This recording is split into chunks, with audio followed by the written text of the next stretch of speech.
Website পাওয়া যাবে। এখানে যে ওয়েবসাইটটা আছে এই ওয়েবসাইটে পাবেন আপনারা।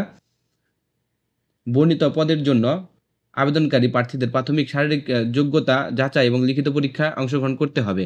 শারীরিক যোগ্যতা যাচাই এবং লিখিত পরীক্ষায় মৌখিক পরীক্ষায় অংশগ্রহণের তারিখ, সময়, স্থান SMS এর মাধ্যমে জানিয়ে দেওয়া হবে। এছাড়া এই সংক্রান্ত তথ্য কারা অধিদপ্তর ওয়েবসাইটে প্রকাশ করা হবে।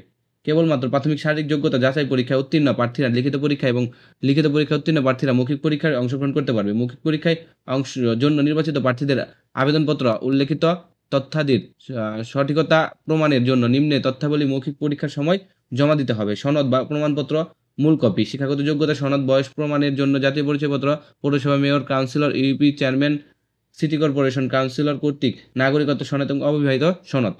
প্রার্থী মুক্তিযোদ্ধা পুত্র কন্যা হিসেবে প্রমাণের জন্য সর্বশেষ সার্কুলার অনুযায়ী উপযুক্ত কর্তৃপক্ষের কর্তৃক স্বাক্ষরিত প্রতি স্বাক্ষরিত সনদের সত্যায়িত ফটোকপি এবং মুক্তিযোদ্ধার সাথে সম্পর্কিত প্রমাণের জন্য পৌর mayor, councillor, UP chairman, city corporation councillor কর্তৃক প্রত্যয়নপত্র, বিশেষ কোটা প্রার্থীদের ক্ষেত্রে যথাযথ কর্তৃপক্ষের কর্তৃক প্রদত্ত সনদপত্র, পূরণকৃত অ্যাপ্লিকেশন ফর্মের পিন কপি, প্রথম শ্রেণী গ্র্যাজুয়েট কর্মকর্তা কর্তৃক প্রদত্ত চারিত্রিক সনদপত্র, প্রাথমিক প্রার্থী কর্তৃক প্রদত্ত কোনো তথ্য বা দলিল কাগজপত্র জাল, মিথ্যা, ভুয়া প্রমাণিত হলে কিংবা পরীক্ষার নকল বা অসাধু উপায় অবলম্বন করলে সংশ্লিষ্ট প্রার্থীকে বাতিল করা হবে এবং পরবর্তী যে কোনো সময় জাল, মিথ্যা, ভুয়া প্রমাণিত হলে সংশ্লিষ্ট প্রার্থীর নিয়োগ দেশ বাতিল সহ তার বিরুদ্ধে আইনগত ব্যবস্থা গ্রহণ করা হবে।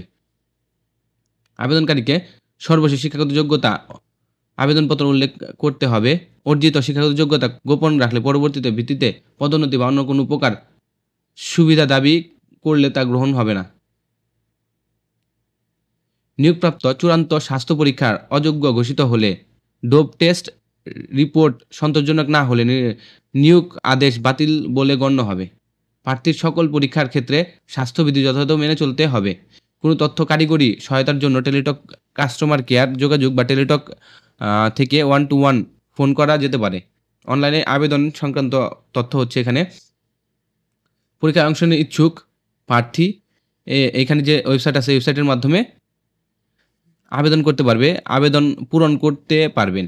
আবেদনের সময় হচ্ছে আবেদন শুরু ফি শুরু আবেদন জমার তারিখ হচ্ছে 17/2/2025 সকাল 10 ঘটিকা থেকে।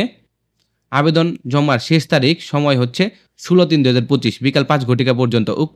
উক্ত সময়সীমার মধ্যে ইউজার আইডি প্রাপ্ত প্রার্থীগণ অনলাইন আবেদনপত্র সাবমিট করার পরবর্তী 72 ঘন্টার মধ্যে SMS এর মাধ্যমে আবেদন ফি জমা দিতে পারবেন। অনলাইন আবেদন প্রার্থীর তার রঙিন ছবি 300x300 পিক্সেল স্বাক্ষর হচ্ছে 382 পিক্সেল স্ক্যান করে নির্ধারিত